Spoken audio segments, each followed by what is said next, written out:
we are now being joined by maritime security expert Dr. Ian Ralby, live from Baltimore, Maryland in the US. Welcome to the show, sir. Thank you so much. Good to be here. Right, now this clearly seems like an escalation of the Red Sea crisis. No one has claimed responsibility for the attack, but the Pentagon in the latest has released a statement accusing Iran of attacking the tanker. Meanwhile, Iran has rejected all US allegations of its involvement in planning attacks on commercial vessels. What are your thoughts on it? Well, Iran has a long history of attacking commercial vessels. They've been doing this quite effectively and prolifically since 2019. And so this is consistent with Iranian behavior. However, it is too soon for me independently or any other independent source to confirm where this drone originated or where the attack was initially launched. But it does seem consistent with Iranian activity. And certainly there does seem to be pretty critical evidence indicating Iran's involvement in the Houthi attacks in the Red Sea over the last few days and weeks. Right, Dr. Ralby, like you mentioned, that the Houthis have attacked various commercial ships in the Mandab El Strait in the Red Sea, attacking the commercial vessels there. Can one draw any link to the attacks on the Red Sea by the Houthis and the latest incident that we just witnessed? As I say, it's too soon to say for sure, but it does seem that this is a spillover of what has been an assault on international maritime commerce. What started as a Houthi show of support for Gaza has really quickly turned to being a much more aggressive attack on the global economy. What we are now seeing is potentially an even broader assault on that economy, and we now need to be prepared for attacks to occur well beyond the geographic limits of Yemen. Also talk to us about the exact location of the attack. The MV Kem Pluto was struck very closely to the Indian coastline and not the Bab el-Mandab Strait, where the attacks on the vessels have been taking place. Yeah, actually, it's not too close to the Indian coastline. It is about 200 nautical miles offshore. So it's actually quite a far out attack in terms of just the distance from the coast. We are likely not to see the vessel actually arrive into Mumbai until Monday, and so this is a good ways out. But it is right on the outer extremes of the Indian exclusive economic zone. That means it is quite far afield from Yemen and even farther afield from Houthi-controlled Yemen. Obviously, between this vessel and Yemeni waters, we still have those we have the wider Arabian Sea and those of Oman.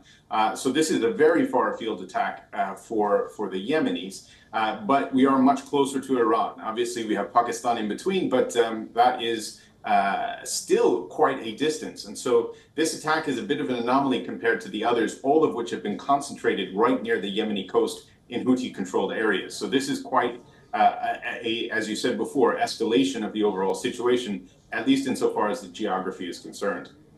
Dr. Ralby, the United Kingdom Maritime Trade Operations has said that it is an unscrewed aerial system. What does that mean? Shed some light on that, please.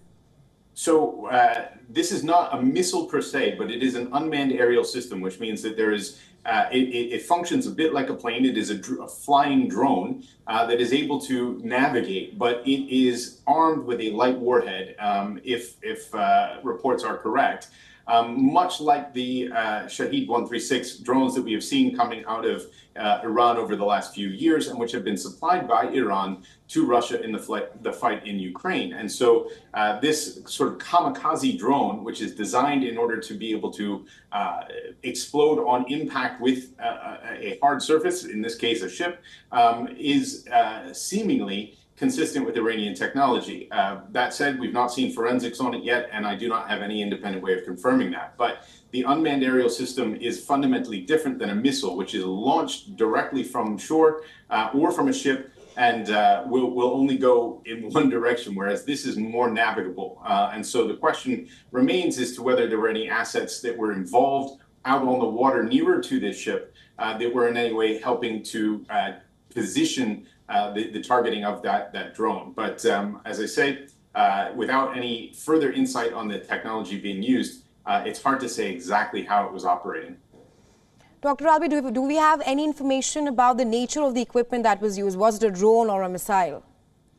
It was, from all accounts, it was a drone. And so this is likely just a light warhead on the drone in order to be able to create more of an explosion on impact, which is consistent with what happened. As you noted, the 20 Indian crew on board the Pluto were all alive and accounted for at last notice. And it seems that they were able to use the firefighting equipment on board the vessel in order to put it out. This vessel was carrying crude oil, so this presents a very critical threat to the marine environment had this actually caused a rupture of the hull of the vessel. But we are seemingly fortunate in that it did minimal damage in terms of what its overall potential could have been. Had it been a missile, we would have more likely seen a more extensive damage to the vessel. My last question to you, Dr. Albi. What kind of implication will the latest attack have on the global shipping route, more so on the vessels coming towards India?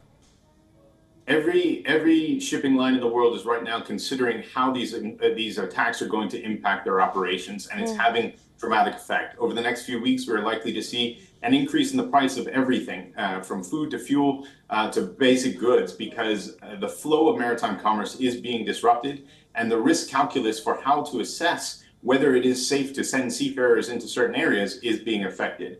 While this was contained previously in Houthi-controlled Yemen waters, it was possible to circumnavigate the continent of Africa and avoid being involved in any kind of firefight through the Red Sea.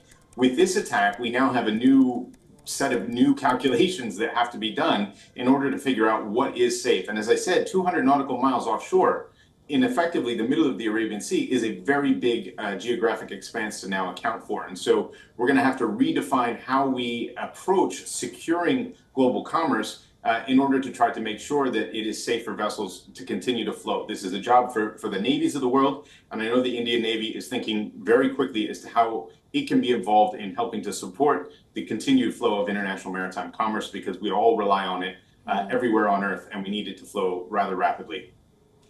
Just adding another point to the statement you made there, that the ships are now rerouting around the southern tip of Africa, a longer route adding 10 to 12 days of travel.